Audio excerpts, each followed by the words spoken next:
All right, guys, so 2 weeks into the NFL season, and the New York Jets are the worst team in football. That's not a stretch to say, that's not some sort of over exaggeration. When you take a look at how the New York Jets have performed against the Bills, against the 49ers, and you compare that amongst every other team out there, all 31 teams, you would probably rank the Jets the same position that Adam Gase's offense came in last year, 32nd, dead last in the entire National Football League, okay?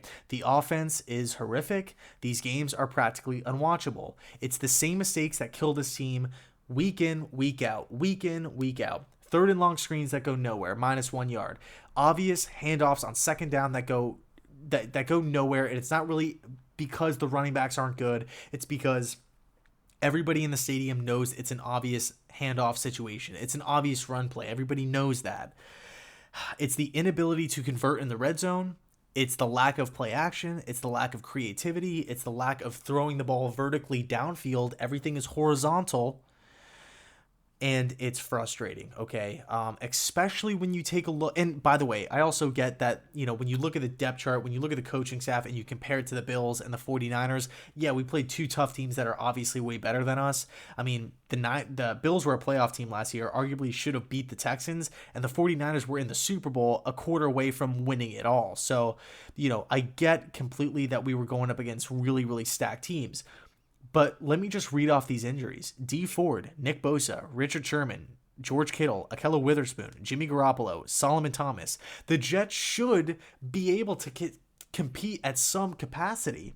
I mean, that's like 5, 6, 7 guys right there. And like we are still, and I get the late scoring or the late touchdown pass to Braxton Berrios to bump it up from 6 to 13. I get that, whatever. Like it makes the score not look as bad, but I mean in my book, like we finished with 6 points. Like the game was already over at that point. It was just like a garbage time touchdown. So I mean things have got to change. Things have got to change. I mean this loss, like I said before at the start of the video, it was practically unwatchable, and this loss comes a few days after acting owner Christopher Johnson shares his thoughts on Adam Gase, saying, don't worry about it. He's still the Jets guy. He's still the brilliant offensive mind. And I don't know why, when Adam Gase was hired, there were people all across the media, all across football saying, oh, Adam Gase, the offensive guru, the mysterious offensive mastermind, the elite of the elite, the upper echelon, the cream of the crop. He's going to take Sam Darnold and lead him into the playoffs. When I'm like, well, he didn't do that with Chicago. He didn't really do that with Miami at all. He was actually below average with Miami. He alienates top players, like star players. Nobody really wants to play for Gase. And the offensive numbers are not there. Like I alluded to before, 32nd. Okay, the Jets were 32nd in yards last year. We were 31 in rush yards, and we were, I believe, 28 or 29 in pass yards. Absolutely horrific stats, and it's looking so far throughout the course of this season. And yeah, we've had injuries. Le'Veon Bell, you can make the argument, hey, we don't use him anyway, so what does it really matter? But Le'Veon Bell's out, Jamison Crowder's out, Rashad Perryman got hurt.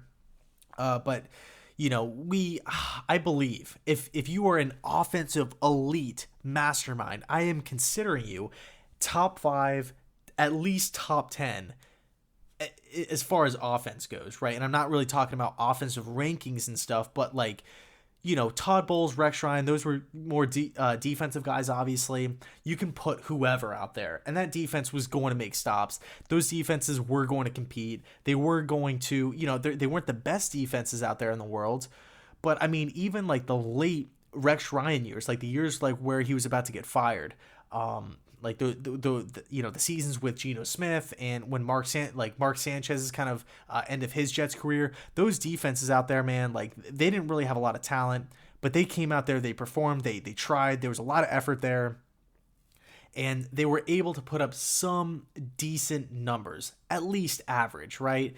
And that's pretty much like what you would expect from this offensive master. I mean, every time I hear the term offensive guru, I roll my eyes. Like, dude, like, how is it an offensive guru? Like, the offense is horrible. It sucks, dude. Like, it's the worst offense in the league.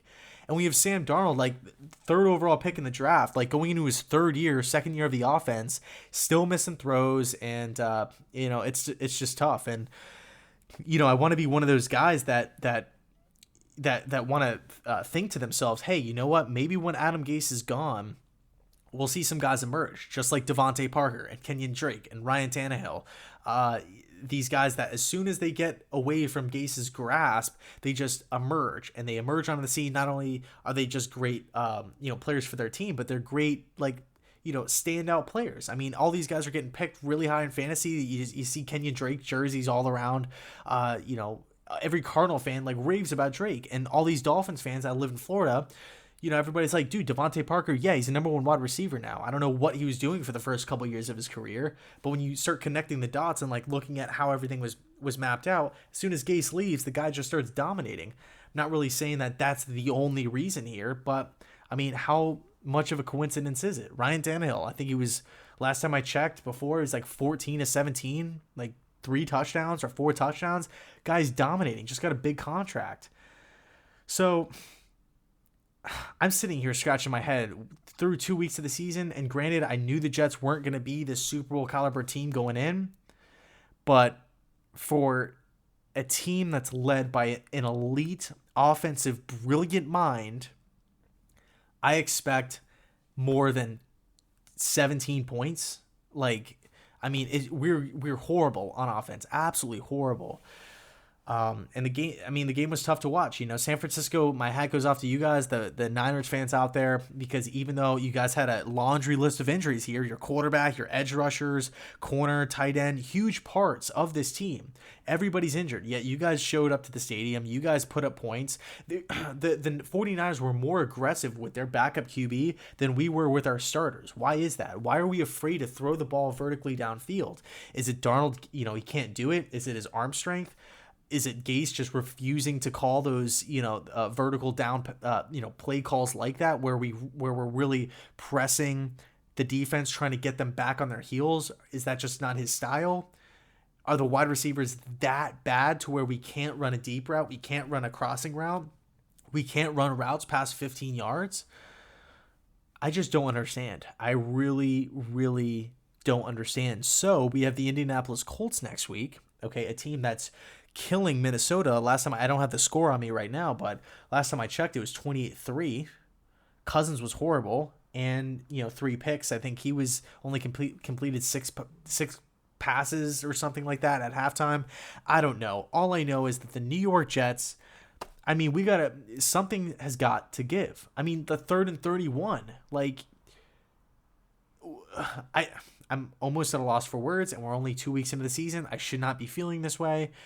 But like I alluded to in the beginning of the video, right, 2 weeks into the year, and the Jets are the worst team in the league, largely due in part to Gase.